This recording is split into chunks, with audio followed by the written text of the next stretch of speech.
Hi people, how are you going? So I'm, as usual, I'm talking about what's in the sky in late April to early May 2024, which is in the next 4 weeks. By the way, can you hear me right?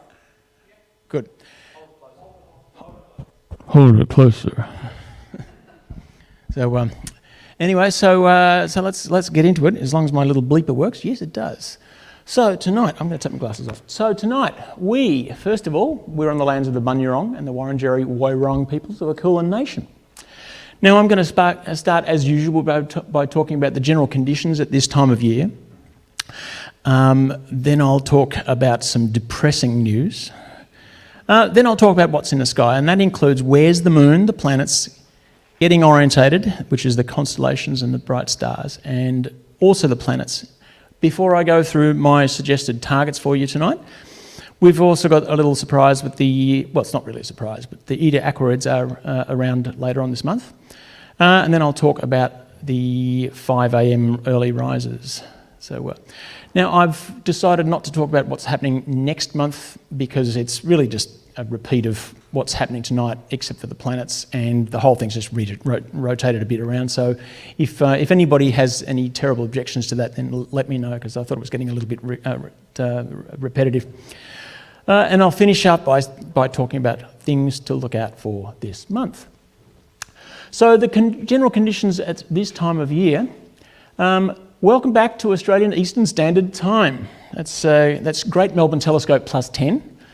Now, sorry, what was that?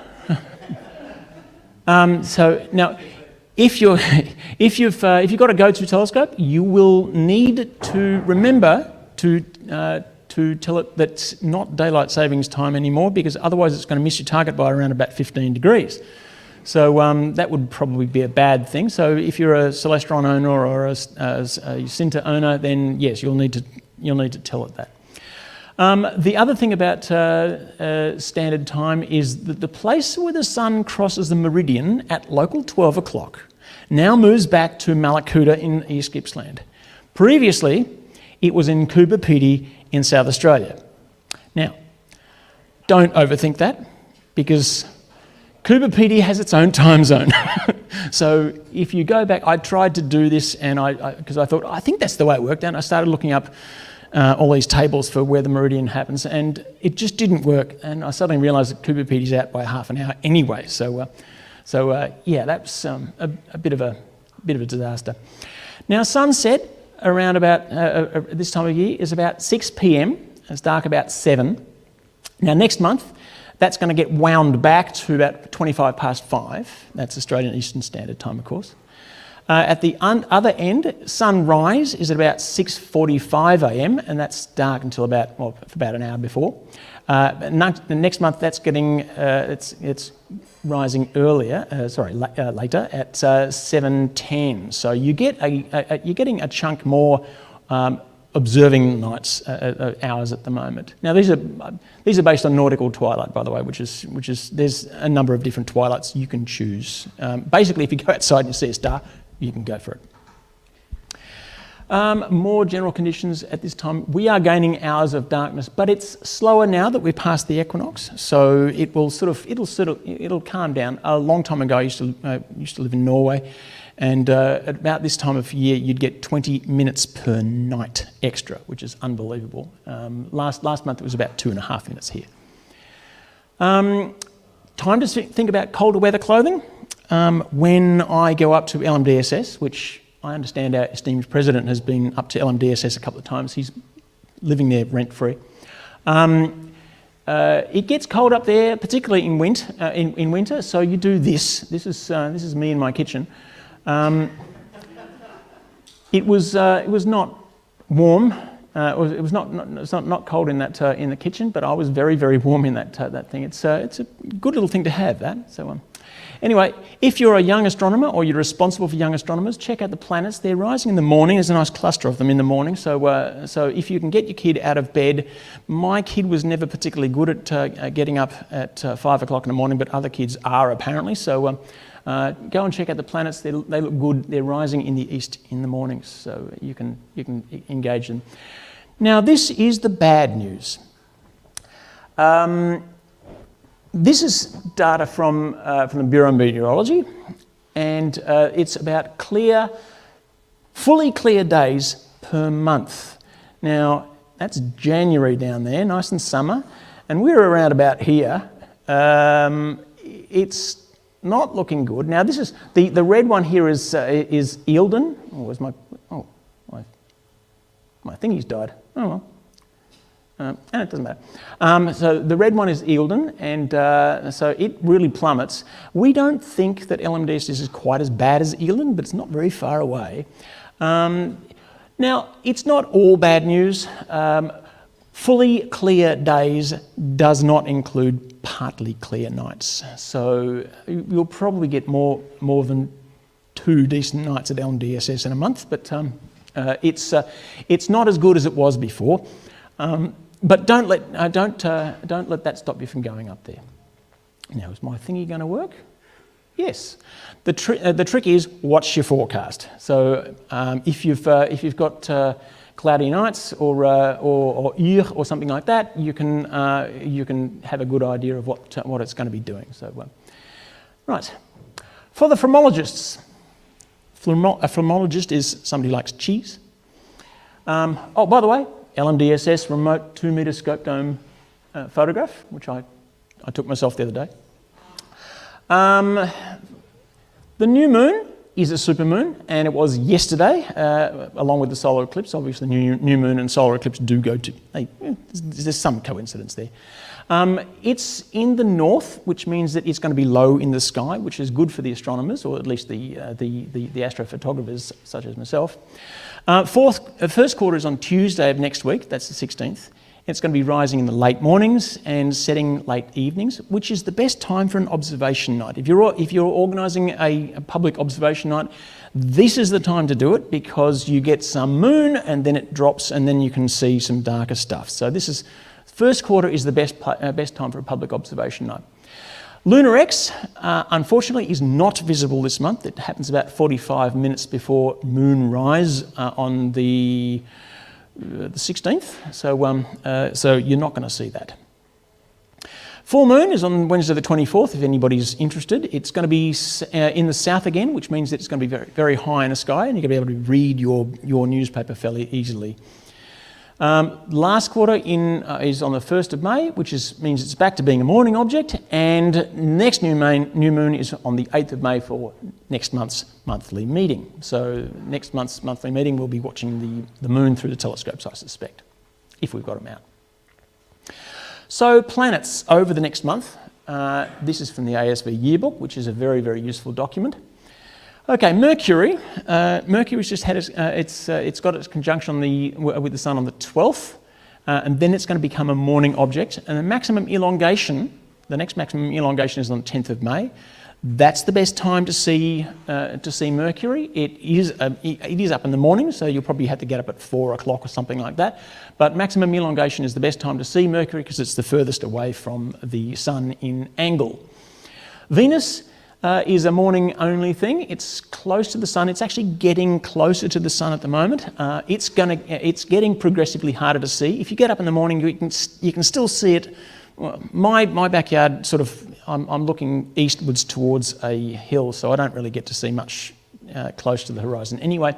But it's gone for us. But if you're in a different place, you might be able to see Venus still in the morning, but it's getting a bit difficult. Mars is the real sluggard of the bunch this month. It's moving really, really slowly, and it's still rising at about 4:30 a.m. It's going to be doing it for the next 6 months. It's just gone on strike, I think. Jupiter is still.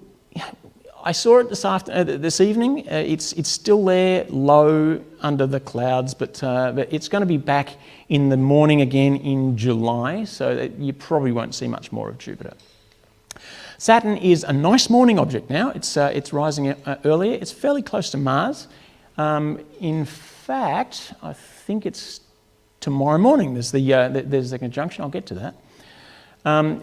Uranus is an evening object. It's staying fairly close to Jupiter, so don't bother about it. It's fairly close to the Sun. Neptune is back as a morning object.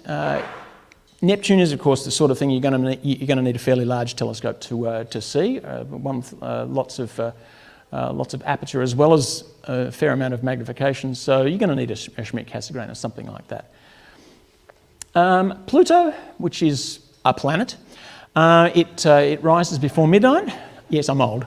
It rises before midnight, and it's probably the planet which is the best time, the best place to see.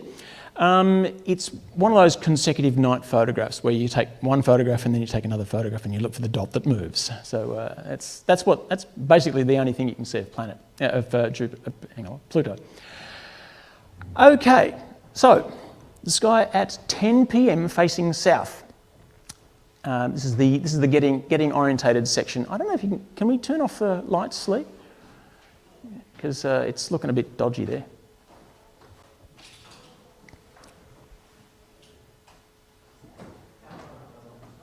That was not a light.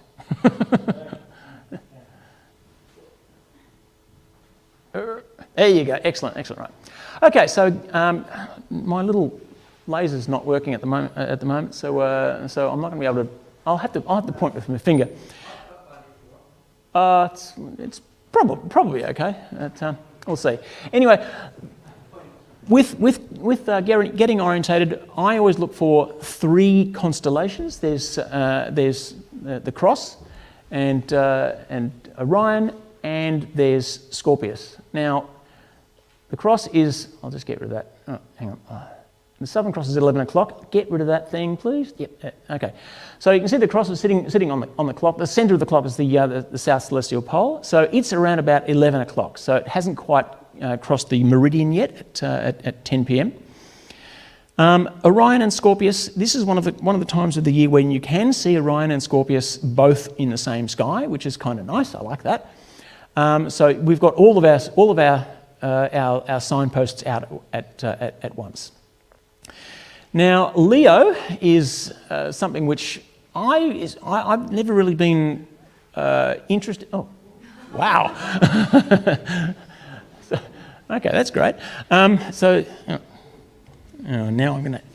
gonna hold. Yeah. There you go. It's a bit bright. Yeah, I think I'm not going to bother. You know. I'll just put it down there. It's a bit extreme.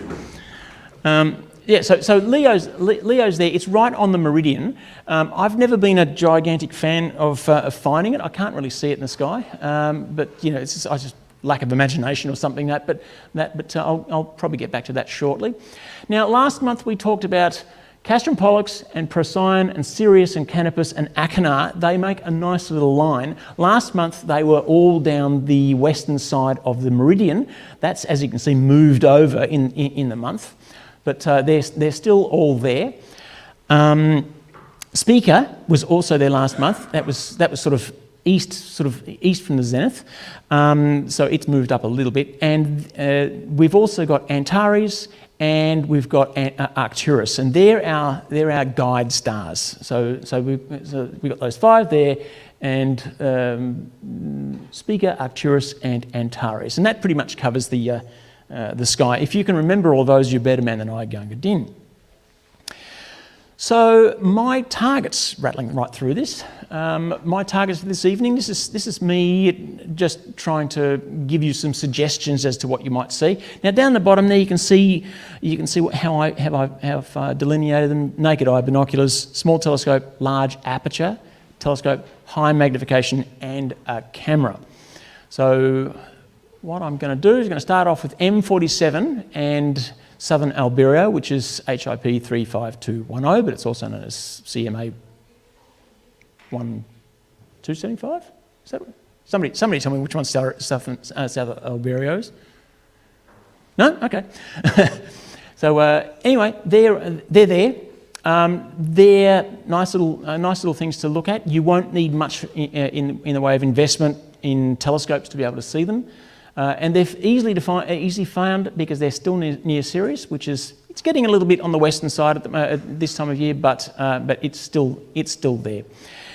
Beta monocerotis is also, it's a triple, which I personally have never seen, but I thought I'd include it because it's getting fairly close to the horizon, so this is more or less your last chance to see it.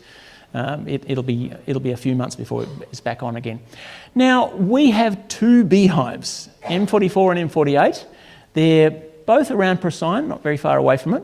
I don't know why they named both of them to the beehive cluster. There's a southern beehive as well, and there's a little beehive. So the people who were naming these clusters had a little bit of lack of originality there. And strangely enough, there are two butterflies as well. So there's M6, which is this guy over here, which we'll get to eventually because it's coming up. It really does look like a butterfly. It's a great cluster. I recommend that you try to find M6. It's not very far from M7. We'll get to that. M93 is neither here nor there, but it's a pretty little cluster, but they're all pretty little clusters. Now, obviously, the jewel box is there. It's not very far from the meridian. I haven't really talked much about NGC 4755 before, the jewel box, but it's a lot of people's favourite cluster. It's easy to find. It's small, but it's very pretty, and it's got a nice little red or yellow star right in smack bang in the middle of it. Omega Centauri is not very far from the cross as well, and it's Omega Centauri season, so it's time to go and see it. Now, if you're out in a dark sky site, you can see this with your naked eye, so it's got an N there, with a little star meaning dark sky site. You can see it with binoculars, with a small telescope, with a large aperture. You can see it with anything. You probably can't see it with your ear, but it's close. Delta Corvi and M104, the sombrero, they're in here, and I included those because Corvus is a bit sad. It's out in the middle of nowhere and nobody loves it. So I thought I'd give it a bit of a shout out. Tarantula Nebula is still there. It's about 9 o'clock from the pole, which means it's falling out of its best place. But it's worth a look at, particularly if you're in a dark sky site. Like I said before, for Omega Centauri, if you know where it is, you can actually see it with your naked eye, as long as you're at LMDSS. Gamma Velorum is a nice double, and I haven't really talked about that one before either. It's now sliding sort of towards the west, so I thought I'd better give it a shout out as well. Carina Nebula is bang on the meridian. It's there with a gem cluster. It's not quite so close to the zenith as you have to worry about the donut, but it's easy to find. Just look for the cross and go around there. Carina Nebula is fairly dark. You will have to use a reasonable aperture telescope, or a pair of binoculars will do. You need something with a bit of light gathering. And finally, it's a little bit early in the season to start talking about Rho Ophiuchi, but it is my favourite part of the sky. It transits about 3:30 in the morning, so it's not out of the question. But it's got M4, M80 globular, it's got Antares, it's got Rho Ophiuchi itself, which looks like Mickey Mouse. It's got Beta Scorpii, which is also a double. It actually might be it might be a triple. But just in that area, there's a lot of really busy stuff going on there. And if you've got a camera, please give that a shot, because it's well worth it. So it's very, very colourful, and there's a lot of stuff going on there. So that's the targets for the evening. It's a fairly long list there. I hope you should be able to get something. Some stuff from the remote dome. I took these shots from Melbourne, but it's the LMDSS's remote dome. This one's the 3.5 metre dome, which is as you can tell by the diffraction spikes, it's a Newtonian. This here is southern Albireo, and you can see that there's a blue star right behind that orange star. It's very, very, very pretty. This is M47, which is just there. I like clusters, but they do tend to start looking very similar after a while. This one's a gem cluster. You can see you can see the gem cluster itself, and just a little hint of the Gabriella Mistral in there.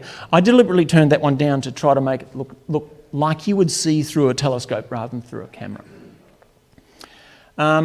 This is my own photograph of M104, and I was completely upstaged the other day by, who was it? It was Eddie. Unbelievable photograph, and his frame was about that big. He took a shot with a Schmidt Cassegrain and it just absolutely nailed it. It's just the most fantastic photograph. So if you can, I don't know if he's listening. Hello, Eddie. If he's listening, congratulations. That's a shot. Another remote dome one. This is Omega Centauri. It happened to be there when I was mucking around with the dome the other day, just doing some tests. The tests are nearly done, but we've got a couple of things to develop still. So, but I'm having a great old time with this. So, there you go. And this is the last shot I took with the remote dome. I was actually up there at the time, and I think that our esteemed president took a photograph of this with his phone just the other night. Guess what? That's better. Yeah. What was it? It was your shoe. So Eta Aquarids they're going to be good this year because they peak just at the time of the new moon. So it's going to be really good. So with any luck, the clouds will not gather, and we'll get a really good view. Now, Eta Aquarids are a meteor shower, and it's got a long season from mid-April to late May. But it's the dust from the tail of Halley's Comet. So, and that's the reason why it happens every year at about this time. I think that the Earth went through the tail at a fairly oblique angle, which is the reason why we've got 6 weeks of this stuff. The peak is on the 6th of May. Plus or minus a couple of weeks. Now, the new moon is 2 days later. So what you're going to see is a very dark sky. So now, what you want to do is go up to the LMDSS because they're looking at 40 shots per 40. I don't know what you call them, bolides per hour. So that's about once every 90 seconds. So that's quite a good shower. So what you do is you have to wait until around about 3 a.m. So it's a morning phenomenon. Aquarius rises about that. Now, if you start looking east prior to 3 a.m., you might see some, and they're going to look weird because they'll start at the horizon and shoot upwards. So it's a bit weird to see a rising, falling star. But anyway, but after 3 a.m. they'll start coming out in all directions. Don't look directly at the centre of it because that's not where they are. They tend to move left and right from there. So on the Saturday the 4th of May, go to LMDSS. May the 4th be with you. That is not the gag we were looking for. So, did you get it? So on the 4th of May, go to LMDSS, take some warm clothes, a blanket, and a banana lounge. What you do is you lie down on the banana lounge, and you can look upwards, and it's quite good. I was there for, I can't remember if it was Eta Aquarids or something like that. It was a fairly decent shower a year or 18 months ago, and it was great fun. There was 30 or 40 people out on the field with all in their banana lounges and stuff, and every time one would go over, people would go, "Oh, look at that!" It was great. It was really a lot of fun. Bill, can I just jump in for a second? Can you go back to that? Let's go back. Possibly. Come on, skip back. There we go. Yep. Saturday the 4th of May is Deep Sky section for May, so please come up. If you're an ASV member, come up because we've got Deep Sky that night. So that'll be a perfect night. There'll be a lot of people up there. It'll be a wonderful, It's wonderful going to, yeah, event. it will be a quite a fun night. It will, Yep. yeah. Okay. Oh, hit the wrong button again. I'm still going backwards. Have the silly thing in reverse. Right. Okay. Tomorrow morning, 5 a.m. facing south. This is. I'm going to rattle through this fairly quickly. Southern Cross is about 2 o'clock from the south celestial pole, well past the meridian.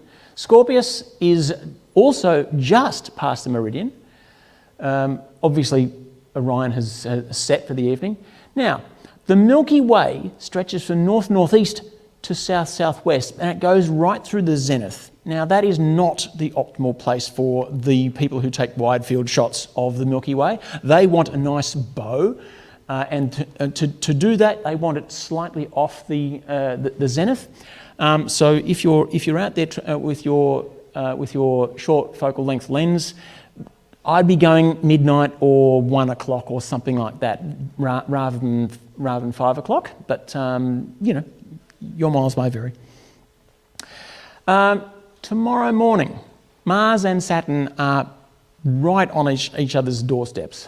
They rise very, very close to each other. It's probably well worth seeing. Well, it'll depend on your focal length of your telescope, but you may be able to get them both in the same shot, in the same eyepiece, depending on your eyepiece. But it reminds me of the Christmas conjunction a few years ago of Saturn and Jupiter. So they're very, very close. So the weather is not awesome, but I don't know. Give it a try tomorrow morning. You might be able to see something. I won't see anything because there's a tree in the way, unfortunately. Venus is up later, as you can see. It's right there underneath the horizon, but it will be up there just before sunrise. I don't know. Anything else? That's pretty much covered, I think. So M6 and M7, they are, you notice on the zenith, so definite donut warning there. Your telescope will have difficulty getting that, especially if you've got a long refractor or a Dobsonian or something like that. It's going to be a little bit complicated. M6 and M7. M6 is the butterfly cluster I was telling you about before. M7. Ptolemy cluster, beautiful thing. So have a look if you can. It's going to be there for the next few months anyway. So there's no hurry. The stars will still be there next year, and obviously later in the month, look east for meteors. Right, final notes. I think there's nothing new here. Tomorrow, 5 a.m. Saturn-Mars conjunction. The Eta Aquarids peaking on the 6th of May. Please visit the LMDSS. It will be a ball on the 4th of May, or May the 4th, thank you. Now, there's going to be very, very tight conjunction between Moon and Saturn. I don't think it's actually going to occult from here. Saturn is going to brush the Moon's dark limb.